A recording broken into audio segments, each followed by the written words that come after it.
welcome to Fire Headlines, where we discuss the hottest topics in fire service news. I'm your host, Samantha Didion, and joining me on the panel today is Chief Kehmna. Our topic this week is energy drinks at firefighter training sites.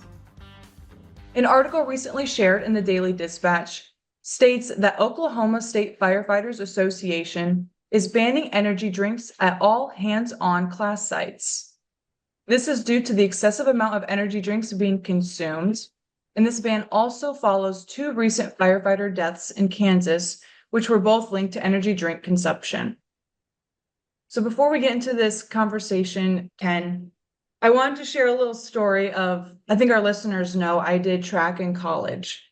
And before a big meet it was pretty normal for everyone to have like one energy drink, maybe one and a half.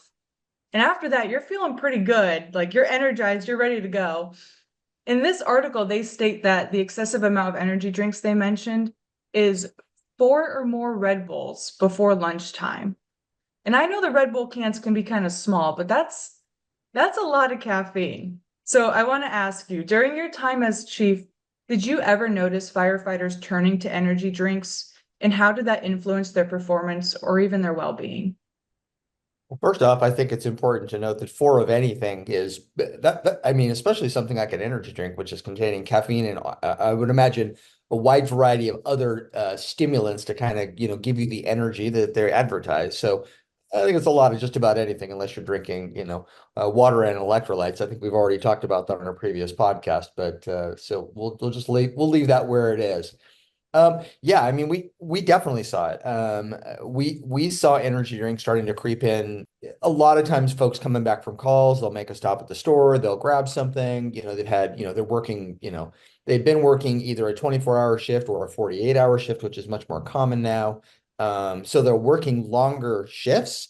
So I think, if even aside from the training, we've started to see these kinds of things creep back in, and they're essentially a version of a soft drink these days. I mean, they're that common that, that they're right by soft drinks, which aren't good as well. And so I think people they're interchangeable. They have a flavor, they give you energy and all that other kind of stuff. So it's really easy to gravitate towards them. We didn't see them necessarily specifically in the training environment, either at the training center, no, not more than anything else. But we certainly did see them. I think from a a wellness perspective and what we saw the impacts of that might be. I think there's sort of two ways to think about it. One, there's the physical aspect of trying to get up for the game and the training that you're doing and just having the energy for the time that you're going to perform on the drill ground. There's that piece. But there's also the other side of it, sort of the psychological aspect of it, where you're taking care of yourself sort of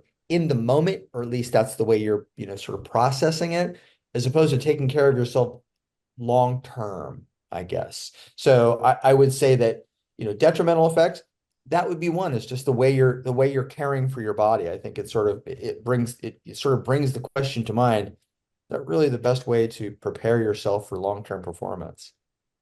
Absolutely. Even before we started recording here, we were saying a 4-pack of Red Bull, that's got to be like $12. That's more expensive than my morning coffee. Like, how can you afford to do that every single day before lunchtime? Well, we've done everybody's done these sort of financial things. If you were to skip that, the trip to the coffee place, how much would you save over the course of a year? I think we've all sort of softened to what we're willing to pay for that convenience. We pay more for an average, and I'll say cup of coffee, realizing that the vast majority of them aren't really cups of coffee. There's a lot of other stuff that goes with them. We we are more than happy to part with our money when it's making us happy, whether it's Red Bull or coffee or whatever the case may be. And I'm as guilty as anybody. I certainly like my coffee. Yeah, me too. So, how do you think the cultural changes, like the rise in energy drink consumption, impacts the fire service over time? And do you think anything should be done to address it? I think so, and I think it opens up a really good topic of conversation. And I shouldn't say it opens up a topic of conversation. I think it just opens up another category within a broad topic of conversation about firefighter health and wellness and how we take care of ourselves. We'll, as we dig into this a little bit more, we'll talk about, performance and performance athletes, and we're industrial athletes, or at least that's the way I think a lot of us consider ourselves. Um, I think it definitely opens up a category of conversation around what is the purpose? Why? What is the need? What necessity are you feeling? If you feel like you have to have energy drinks or something to get you prepared for what's happening on the drill ground, that should make you question, what are we doing? Um, because we're training to do this for a living. We can't drink a 4 pack of Red Bull before every call that we go to, whether it's EMS, rescue, fire. I mean, we do a lot of different things. And so if that's the way you're training, how does that lend to performance on a sustained basis? So I think it really calls that into question when we start to think about firefighter health and wellness. We obviously want to reduce, exposure to things that cause cancer. We want to make sure that people are getting quality sleep. We want to make sure that they, have a good diet and all of those sorts of things. I think this is a very interesting category and something that we need to keep an eye on and not just brush this aside. I think we really need to keep this category and this conversation going. And when you think about the day-to-day life of firefighter, I'm specifically thinking about the firefighters on 48-hour shifts where, they can get a call at 1 a.m. and maybe they don't leave that scene until, I don't know, 3 a.m. Like it would be difficult for them to organize their day the way that maybe you and I would nowadays. Have your coffee in the morning, maybe have like a little pick me up in the afternoon and then wean off from there. But if you're getting up at 1 o'clock in the morning, you're probably going to be wanting that coffee by, 2 o'clock, 3 o'clock when your days might be even getting busier. Oh yeah. Well, and the 1 o'clock to 3 o'clock, I was just doing the math in my head. 1 o'clock to 3 o'clock in the morning, that's routine. That would be very routine. That's not an extended call by any stretch. A normal EMS call can take you from 1 to 3 in the morning because you figure you respond to the call, you treat the patient, you package the patient, you transport them to the hospital, you do the patient transfer. By the time you get everything put back together and come back to the station, it's 3 o'clock in the morning. So that could be a very routine thing. And as we now see, firefighters not only working 24-hour shifts, but 48-hour shifts, the likelihood of that happening more than once, 2 nights in a row, is certainly a concern. And I know that it's common. I get that. I acknowledge that. This is a deep topic and we can really get into it, and it could even be very polarizing. People have strong opinions about the shift, and I get that. But I think that there is an argument to be made that we need to be mindful of, how we're caring for ourselves. Going back to your previous question, if it takes a stimulant like Red Bull or something like that to get us through the shift, our normal shift or our training exercise, whatever the case may be, we need to back up from that and say, hang on a second, what are we doing? We look for ways to reduce our likelihood of being injured, our likelihood of exposure, and all those other kinds of things. If we're rushing headlong into something and ignoring the fact that the the demand on a regular shift day is so much that we need, artificial stimulants just to get us through it, we really need to evaluate whether or not that's in the best interest of one another. And I wouldn't even say employees, just one another. Is that really in the best interest? In our best interest, I should say. Yeah, that's a good question. And so, in doing something like banning energy drinks, do we really think that that will solve the issue long term? Or do you think it might be something a little bit deeper, as in bringing in a professional to evaluate how your firefighters are sleeping and eating and drinking? Yeah, treating the symptom versus treating the cause that's the thing. I think you're treating the symptom um when you're drinking energy drinks. I don't think it solves any problem. I think really what it does is sort of highlights that we have something that we really need to look into here. And even if energy drinks were harmless, just harmless stimulants and kind of woke you up for a little bit, it's a bit of a canary in the coal mine, right? It kind of wakes you up to go, wait a minute, what are we doing here? Because if we're going to identify energy drinks as something that is unsafe for us to drink on the training ground because of the physical impacts, which pretty scary actually when you know listen to the article or read the article and listen to the story. If that's the way we're addressing it, then there's a bigger issue that needs to be solved, and we are really kicking the can down the road. Sorry for all the metaphors. Yeah, no, I'm looking back on this article and it does say that they're acknowledging that some of the firefighters do rely on the energy drinks due to a demanding 24-hour shifts and high call volumes. So it does sound like it might be worth the money to look into that a little bit closer for the well-being of their firefighters. Yeah, I think and I think it's a conversation that we all have to be a part of. If I'm a fire chief in an organization that runs, 24, 48-hour shifts, and we just don't have that kind of call volume and really isn't a concern for me, do I participate in the conversation? Do I have to? I say yeah.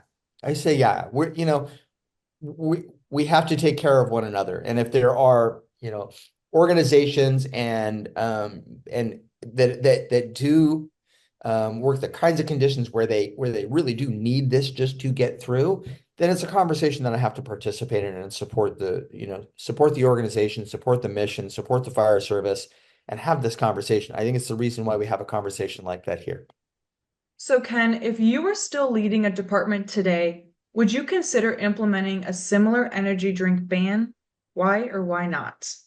The term ban can be obviously very triggering for all kinds of reasons. Would I consider it? Yeah, I would. I but I would approach it like anything like this. I would want to engage labor, engage the membership in a conversation about true health and wellness, as opposed to just making a categorical decision and banning something because I believe it's wrong. I think there's a more mature conversation to have around how we take care of our members. And I think that's a shared responsibility between the member association, whether it's a international association of firefighters or some other type of member association membership. We have a duty to protect our brothers and sisters, and I think that it's a conversation that needs to happen. Would I consider an outright ban? Absolutely, I would. I mean, I think that there are a lot of these areas in my organization. We dealt with tobacco use, and trust me, there were people who did not like the fact that we were addressing tobacco use. But I think if we look back at our history, I was a dues paying union member for 20 years before I promoted to a chief officer level and was no longer represented by the international. That union fought hard for protection so that heart and lung and cancer and things that impact the fire service's health and well-being is presumptive. It comes from the dangers of the job. Knowing that they did that work, don't we owe it to the work that they did to say, hang on a second, should we be knowingly put ourselves in harm's way by ingesting things that are unhealthy for us and putting us at greater risk? Should we do those kinds of things? I think it's a conversation that should be had. And I would want labor to come to the table and say, we need to regulate the ingestion of these kinds of things because they are truly putting people at risk at a time it should be unacceptable, should be unacceptable. Can you share for any of our listeners who might not know what was the tobacco ban that your department put into place and how did you guys go about doing that? So as I said, and I can't speak for everywhere, but I can certainly speak for where I was from, state of California. Certain types of cancer, most types of cancer, if not, I think most of them are presumptive. If you get cancer and you are a firefighter, it is considered presumptive. Now there's always challenges to, other things you might have been exposed to and everything else. You got to work through, the workers' compensation process, and that can be very challenging. But the reality of it is, the International Association of Firefighters, California Professional Firefighters, and our union, they fought to have cancer be presumptive so that people didn't have to prove that they got it on the job, that they were cared for when they needed it the most. We spent a lot of energy and effort in recent years talking about how to reduce exposure to cancer.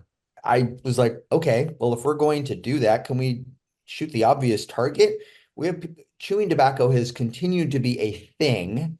And now I think it's something else. There's some other thing that people are doing that's tobacco-esque, but whether it's smoking, whether it's cigars or cigarettes or whatever, or chewing tobacco, we approached our union and said, we want to ban it so that people are not using tobacco products on or off duty.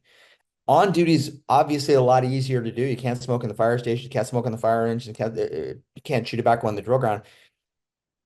Off duty was the part that where the feedback came from, you can't tell me what I can do off duty. Don't get me wrong, I agree with that, except for the fact that if cancer is presumptive, it seems like it seems like an interesting argument that I'm going to say I got cancer at work, but I'm doing something that is causal to cancer every day, no matter where I am. That was the logic didn't follow for me, and so that's why we continue to pursue it. Um, is it impossible to enforce? Probably. But does it send the right message? I think it does. I think it sends the right message that we're consistent in our thought process, that we want you to be healthy. I want our firefighters to retire and have long, healthy, happy retirements and travel the world and do all kinds of wonderful things. I don't want them to get cancer 2 minutes after they walk out the door and live a short retirement. That nobody wants that. So for me, it was challenging. It was polarizing. Some people didn't like it. It comes with the territory, I guess, for when you make those kinds of decisions. But I still believe in my heart it was the right thing to do. I think that also comes down to a difficult decision. Do you want to make your crews happy short term or happy and healthy in the long term? And sometimes when you're getting negative feedback, that can be a pretty difficult decision to make. You want to, you want to be the good guy at your department, but yeah, like you said, the position that you're in, sometimes you do have to make those difficult. True leadership does not lend itself to only easy decisions. It doesn't. Occasionally there are easy decisions. I will tell you, as the fire chief, most of the easy and fun and happy decisions get picked off long before they get to your office. Just kind of the nature of the business. Yeah, it definitely sounds that way. Do you have any advice for our listeners who may be dealing with any kind of substance abuse to some degree at their department? Dealing with substance abuse, whether we're talking about legal substances or illegal substances, addiction is a terrible, terrible trap. Being able to get out of that trap can be very challenging for individuals on their own. I think it's incumbent upon all of us to maintain awareness. Don't be afraid to have the conversation, stick up for one another, and have the hard conversation. Peer-to-peer interaction is far more influential than a fire chief writing a policy or doing some other nonsense like that. And that really is the place where I think we can make a difference, is we need to take care of one another in a real way. And that extends way beyond, covering somebody's shift or making sure that, there's so many more things we can do, and making sure that our brothers and sisters are happy, healthy, getting what they need, that they're not abusing substances and putting themselves at risk unnecessarily. I think that's what we can do. I think that being a true family and really caring for one another means that we're all in. We're all in. This is not a labor management thing. We're all in on this. When people ask me what I do, not anymore, but I told them I was a firefighter because that's how I see myself. I don't see there being a real difference between membership and management. I just don't. I think we just need to take care of one another. Yeah, very well said. And thank you so much for sharing your insights on this difficult conversation with us today. And thank you to our listeners for tuning in. A link to the article we discussed can be found in the show notes of this episode. We'll see you back here next week for more Fire Headlines.